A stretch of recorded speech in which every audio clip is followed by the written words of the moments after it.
Since the pandemic started in February 2020, over $1 trillion has vanished from working Americans.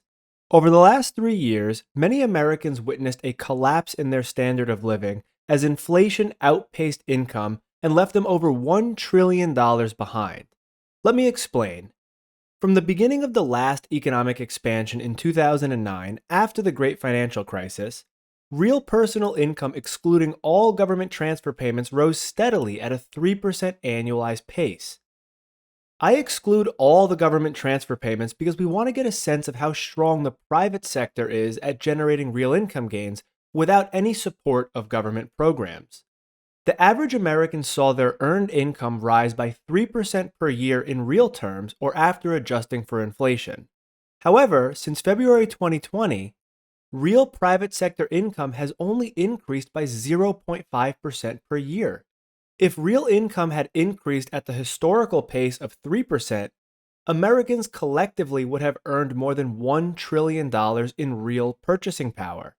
This massive gap between what actually happened after the pandemic and what many people were accustomed to is the exact reason why many people feel as though they are falling behind, struggling to maintain their previous lifestyle and advance through their family formation years.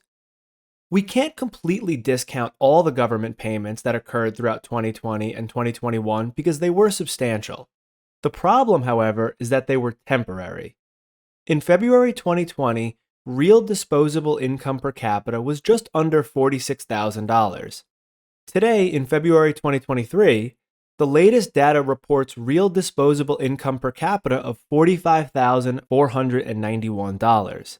After Americans burn through the generous transfer payments, it's clear that the average person is worse off today than 3 years ago. The deterioration in the standard of living is not something that is unique to the pandemic. In fact, this is a trend that has persisted quietly for the last 20 years. Over the last 20 years, there has been a trend of worsening real income growth. Let's have a look. This chart, again, shows real personal income excluding all government transfer payments. We want to know how much real income increased in every economic cycle. We have to include both the recession and the recovery for an honest assessment. In other words, in 2001, the economy entered a recession and then experienced a recovery until 2008. So how much did income rise throughout that period?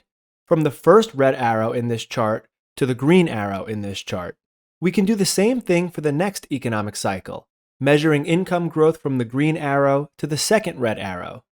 When we do this for each economic cycle back to the 1950s, we notice an alarming trend that should concern every American. The private sector has increasingly struggled to generate sufficient real income gains.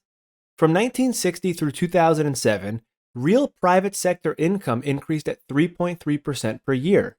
This includes the expansion years and the recession years. This is very healthy income growth from a historical perspective. Something changed after the 2000s recession. Income growth did not exceed 2% in the aftermath of the dot-com bubble and the 2008 housing crash. After the COVID pandemic, we are down to less than 1% real income growth. So what is happening? Why is the private sector becoming weaker and weaker, unable to come close to the historical 3% average real income gains? From 1960 through 2007, real private sector income increased at 3.3% per year. And from 2007 through today, real income has increased at half the historical pace, just 1.7%. There are two main problems contributing to the degradation of the private sector, and these two problems go hand in hand. First is that as the level of debt in the economy increases, it strangles the capacity for new productive investments, which are the foundation for increases in worker productivity and real income gains. This chart shows the ratio of both public and private sector debt to GDP for the United States. It's important to measure debt levels on a rolling basis rather than year to year because we want to get a sense of how sustained the debt burden is. We don't want to capture one-time spikes. Measured on a 5-year rolling basis, public and private debt in the United States is 3.5 times larger than the entire economy. Or stated another way, the debt to GDP ratio is over 350%.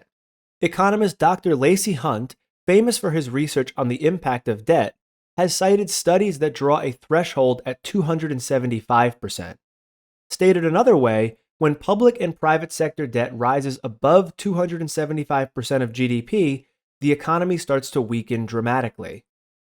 The US crossed this critical threshold after the 2000s recession, which is why it's unlikely to be a coincidence that the private sector's ability to generate income growth collapsed around that same time. The excessive indebtedness of the public and private sector are severely weakening the economy, and the response to the pandemic of adding even more debt has worsened the problem, clearly shown by just 0.5% real income growth in the post-2020 era. The second problem that's increasingly impacting the private sector is the ever-growing size of the government. How big is the government and how big is too big? There are many ways to measure the size of the government. Graphed in this chart is my preferred method, which takes total government spending as a percentage of the economy. Again, I choose a 5-year rolling average to capture sustained increases rather than transient or temporary increases. This chart shows that government size has increased from about 26% of the economy to almost 36% of the economy, a 10% increase in government size. The research of economists Andreas Berg and Magnus Henriksson alert us to the fact that a 10% increase in government size is associated with a 0.5% to 1% reduction in real economic growth. To be fair, the research also says that there is an initial benefit to increasing levels of government size. The increase from zero government to 5%, 10%, and even perhaps 15% government size can lead to social benefits and improved growth prospects.